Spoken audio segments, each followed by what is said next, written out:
그것은 단순한 괴롭힘이 아니었습니다. 그것은 통제였고 지배였으며 한 인간의 존재를 완전히 붕괴시키기 위한 체계적인 파괴였습니다.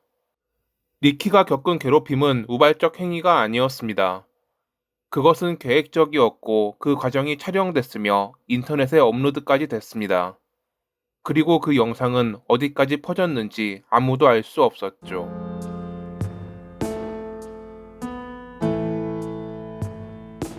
2008년에 니키는 크리스라는 남성과 연인 사이가 됐습니다.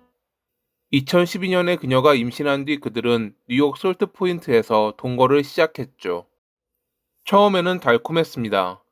그는 매력적이었고 카메라를 다루는 일을 했으며 스스로를 예술가라 불렀습니다.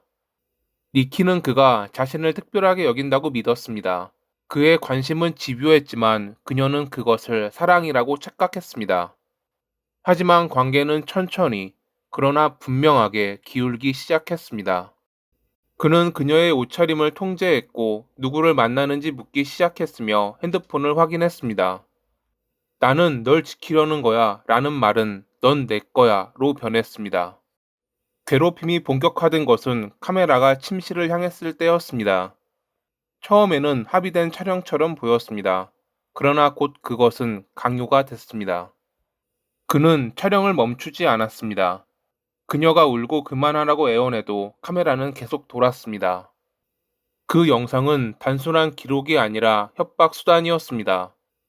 이거 다 올릴 거야. 아이들이 크면 보게 될 거야. 아무도 널 믿지 않아. 2014년 봄, 니키는 둘째를 임신했습니다. 새로운 생명이 찾아왔지만 괴롭힘은 멈추지 않았습니다. 오히려 더 잔혹해졌죠. 그녀는 밀려 넘어졌고 상처는 늘어갔습니다. 어느 날은 목이 조여지기도 했습니다. 그녀는 아이를 잃을까 두려웠습니다. 그러나 더 두려운 것은 도망칠 수 없다는 현실이었습니다. 경제적 의존, 두 아이, 끊임없는 위협. 그녀는 고립됐습니다. 이 무렵 니키는 외상 전문 치료사인 사라를 만났습니다. 처음에 그녀는 그 상담이 과거 상처를 치유해 자신과 크리스의 성생활을 개선할 것이라 믿었습니다. 그러나 상담이 거듭될수록 깨닫기 시작했습니다. 자신이 겪고 있는 것은 문제가 있는 관계가 아니라 명백한 괴롭힘이라는 사실을 말이죠. 사라는 그녀에게 언젠가를 대비해 모든 것을 기록하라고 조언했습니다. 그 조언을 받아들여 그녀는 숨겨진 이메일 계정, 비밀 폴더, 외장 하드 등의 기록을 남기기 시작했습니다. 그렇게 증거를 모았지만 아직 신고할 용기는 없었습니다. 2014년 9월, 잔혹한 괴롭힘이 있던 날이었습니다. 사소한 말다툼을 시작으로 크리스는 그녀를 부엌 바닥에 눕혀 움직이지 못하게 했습니다.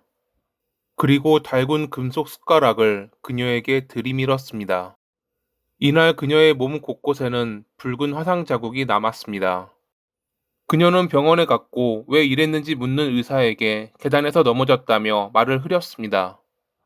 2015년에 둘째 딸이 태어났습니다. 새 생명은 희망이어야 했지만 현실은 달랐습니다. 그리고 얼마 뒤 니키는 알게 됩니다. 그가 촬영한 영상이 특정 사이트에 올라가 있다는 사실을. 프로필 이름은 가명이었고 직업은 촬영 감독, 취미는 무술이라고 적혀 있었습니다. 영상 속 그녀는 결박되어 울며 도움을 요청하고 있었습니다. 조회수는 천천히 올라가고 있었고 실시간 달리는 댓글을 보고 그녀는 무너졌습니다. 상담을 받은 사라는 이를 확인한 뒤 니키의 동의를 받아 경찰에 신고했습니다. 형사는 즉시 체포가 가능하다고 말했지만 그녀는 고개를 저었습니다. 그는 총을 가지고 있었고 영상을 더 퍼뜨리겠다고 위협했으며 아이들을 데려가겠다고 말했습니다. 그녀는 여전히 그가 두려웠던 것입니다. 2017년 9월, 보호국에 익명의 제보가 들어왔습니다. 니키의 몸에 있는 멍자국 때문이었죠. 조사 통보 전화를 받은 날 크리스는 외장하드 등 증거가 될 만한 것들을 들고 외출했다가 돌아왔습니다. 다음날 조사관이 방문했을 때 아이들은 엄마 아빠가 싸워요 라고 말했습니다. 그러나 니키는 괴롭힘 당하냐는 질문에 여전히 아니라고 답했습니다. 당시도 그녀는 그의 보복과 아이들을 잃을까 두려웠다고 합니다.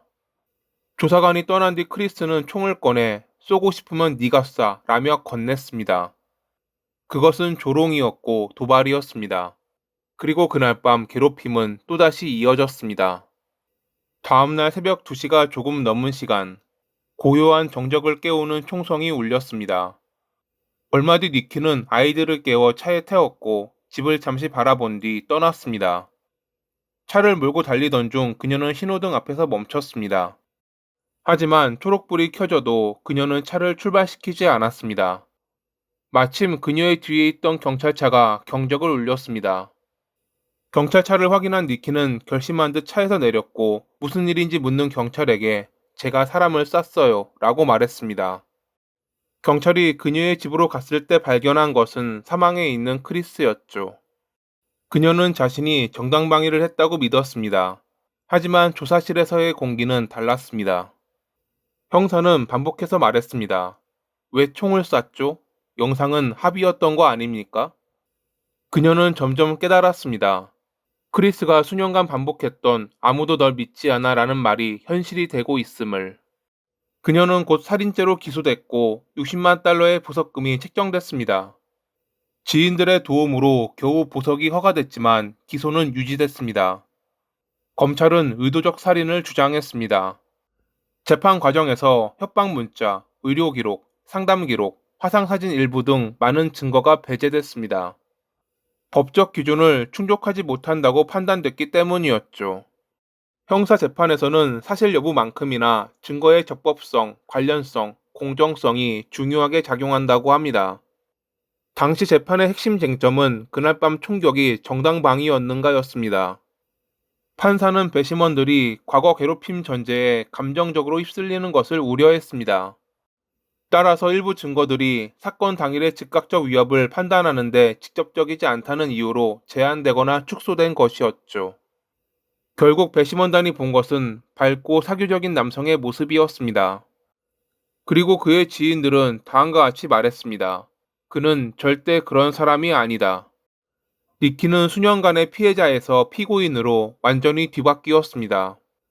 법정에서 그녀의 눈물은 감정적 연기, 침묵은 냉혹함으로 해석됐죠. 검찰 측은 괴롭힘을 당했다는 그녀의 주장을 신뢰할 수 없다. 설령 그렇다고 해도 그날 밤의 발포는 과잉 대응이라고 주장했습니다. 재판은 그녀에게 불리하게 돌아갔습니다.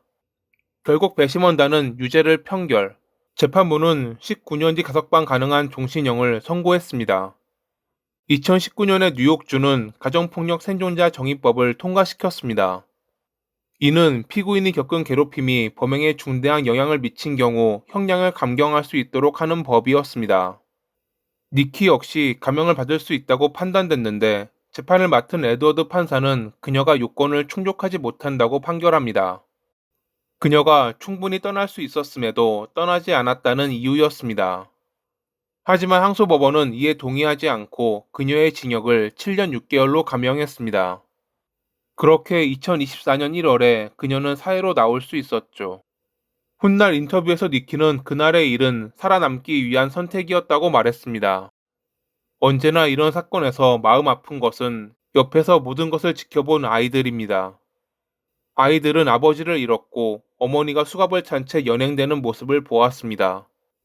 그들의 기억 속에서 그 밤은 평생 지워지지 않을 것입니다. 이런 모두에게 슬픈 일들이 더 이상 일어나지 않기를, 나쁜 사람들이 모두 사라지는 날이 오길 바라며 이만 마칩니다. 항상 시청해 주셔서 감사합니다.